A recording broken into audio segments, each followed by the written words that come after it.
I'm Dennis Daly. The last of the reporters to have worked with Edward R. Murrow was Daniel Schorr, with CBS for 25 years, then CNN, then public broadcasting. He also narrated a landmark 5-hour program on Watergate that was put out by the Discovery Channel. I interviewed Daniel Schorr and caught up with him at his home in Washington, D.C. The way I got into radio was I was living in Holland, covering Western Europe, basically as a stringer for the New York Times and Time magazine and CBS. There came a storm that broke the dikes of Holland in February 1953, something which had not happened in centuries, and a disastrous flood, which was sort of all my story for CBS and for others, with the result that Murrow sent me a cable saying, with his typical British understatement, would you at all consider joining the staff of CBS with an initial assignment in Washington? And I hesitated, because I was living in Europe and didn't think of radio as real journalism. I thought, there's 5 minutes of news being read by somebody torn off the wires or whatever. But I thought I would try it. Indeed, having decided to try radio and then television, it was all the same once you were at CBS. Having decided, I remember that here in Washington, James Scotty Reston, a friend of mine, about every 2 weeks would jokingly ask me, have you had enough of show business yet? And I'd say, well, no, not yet exactly, but pretty soon, Scotty, pretty soon. And pretty soon turned out to be 25 years with CBS, in the course of which I found some worthwhile things to do. But so eventually I found, I could adapt myself to radio. Television was harder.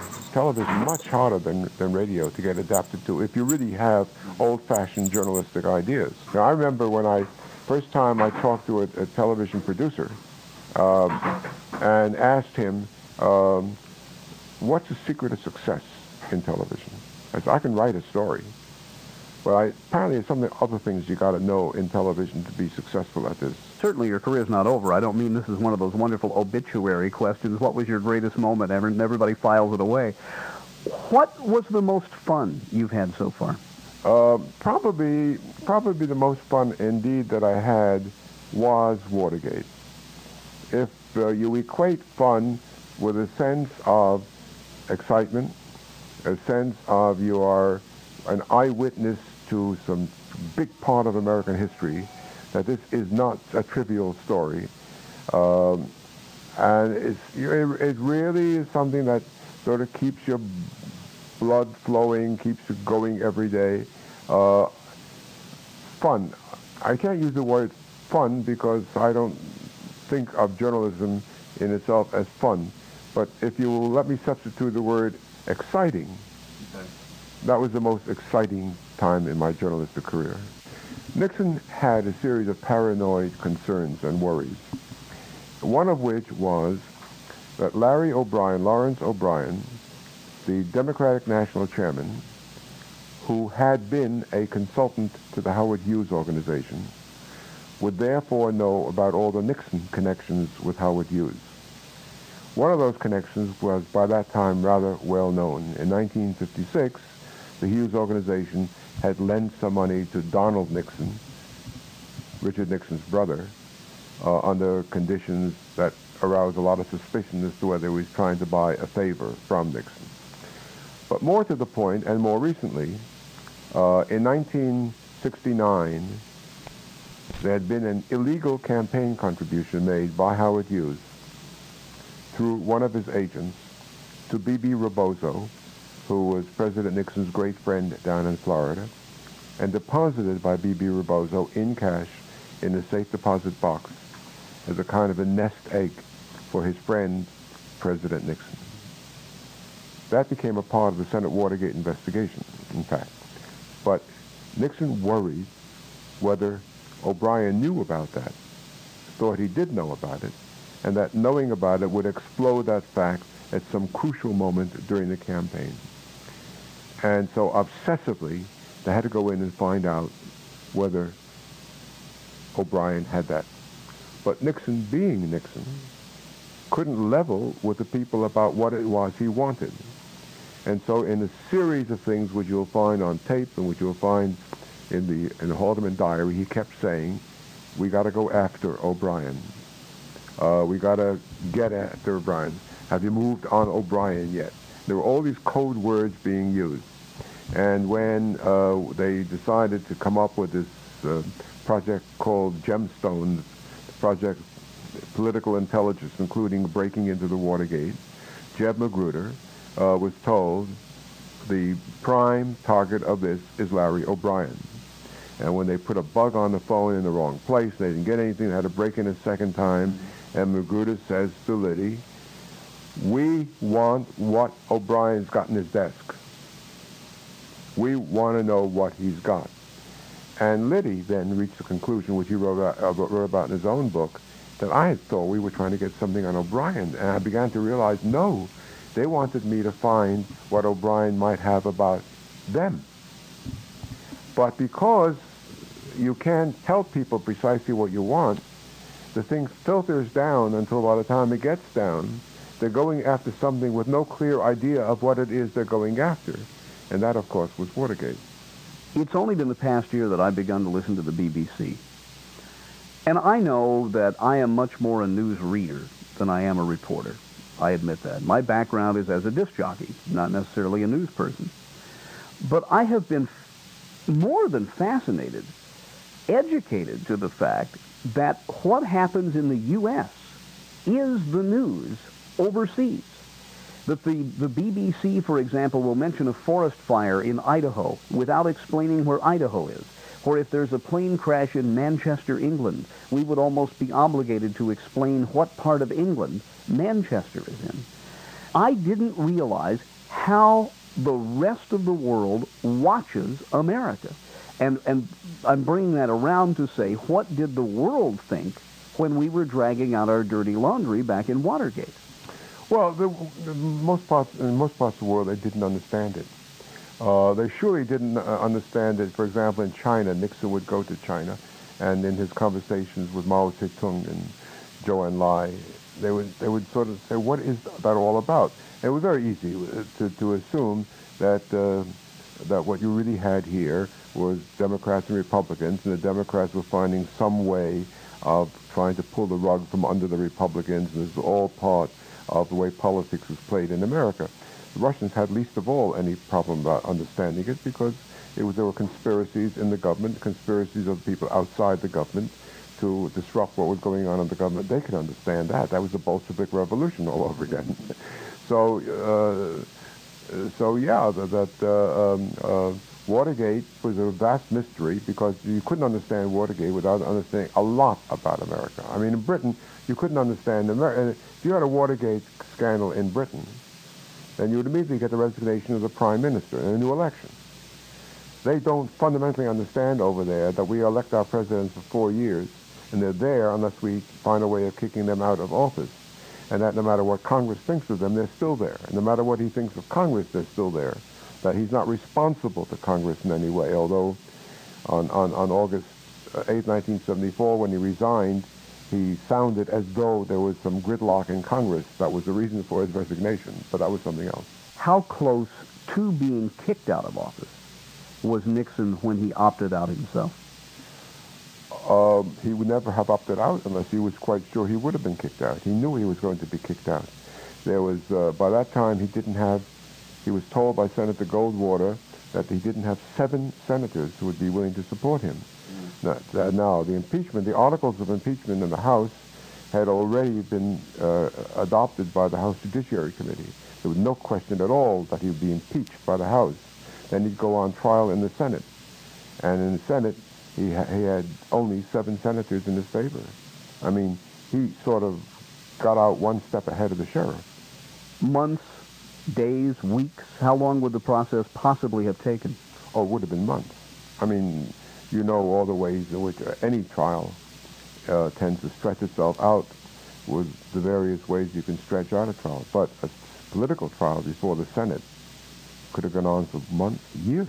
During those 25 years at CBS, he worked with the late, great Edward R. Murrow and is the only working journalist who was part of the group affectionately called Murrow's Boys.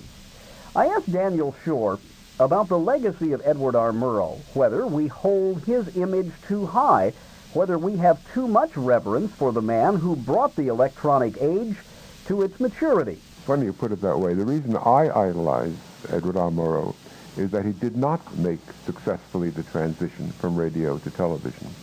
He ended up hating television. He ended up making speeches about television, saying that if television is going to be just a bunch of wires and a box, then it's going to lose its mission. He hated the way that you could put entertainment on television and crime and violence and manipulate people's minds and use television for basically destructive purposes. In fact, he ended up in a great fight with Frank Stanton and Bill Paley towards the end, because he went around making speeches denouncing the medium that he was in. He was really too honest to accept television. And the programs that he did because they were important to do. He's remembered for See It Now and CBS Reports and some of the crusading programs that he did with Fred Friendly. What he's forgotten, or what is forgotten about him, or what he would probably choose to forget, is the programs that he did, which were much more popular, like Person to Person, which were all staged and walking around interviewing celebrities about this or that. And in the old days, because of the heavy cameras, and you had to rehearse each move from one room into the other many, many times. And he detested that. He once said to me, I do Person to Person because it gives me the license to do See It Now. But he didn't like much of television. He thought television could have a great purpose, but that the purpose wasn't being fulfilled. And he never really was, to my mind, as at ease on television as he was on radio. Well, he had that great facility, and I try to explain to students, I will guest teach at colleges on rare occasions, the fact that before television, you had newsreels, but certainly not with the immediacy. You went to a theater, the film was a week old. He painted those wonderful pictures with words. And on radio. Was that then probably in some ways, along with his honesty, his greatest gift? I mean, I listened to the description of the Buchenwald concentration camp, and I try to recite part of it, and I can't get through it. To this day, the visual imagery of those words is so dramatic decades later. Murrow had that quality that great artists have, of looking at things from the point of view of the viewer, the listener, and the audience. The reason why Buchenwald is so intensely moving is that he describes it in ways that put you there. This isn't just a guy saying, I went to Buchenwald and I saw a lot of bodies around you. He managed to paint it, a picture that brought you right into it, and that's what's so moving. He acted as a transmission belt without getting in the way. He was a transmission belt between dramatic events and the people for whom he was trying to convey them. Going back to the transition to television, at what point in his career did he make that speech to the National Association of Broadcasters that so aggravated CBS management? Was he already on the outs at that point, or was that one of the straws that broke the camel's back? Well, it's kind of an interactive thing. They were aware that he was unhappy. He wasn't getting what he wanted. That led him to be unhappier still and make these speeches and all the rest. But it was a steady and gradual descent into hell, which is what it was. I mean, to have this icon of CBS warring with the CBS management was something that left everybody unhappy. At that time, Dan, in the 50s, ABC News was not as large, I don't think, as it is now. It was you and NBC, basically. Was it Murrow who made it possible for CBS to be a crusader, if that's the word for it? I mean, I can't remember a single thing NBC did during that period of time that was as forward-thinking, that was as journalistically crusading as anything that CBS was doing. Well, you see, Murrow, yeah, it was Murrow, but let's not omit the role of Fred Friendly. That was a unique partnership. And a great deal of the crusading zeal came from Friendly.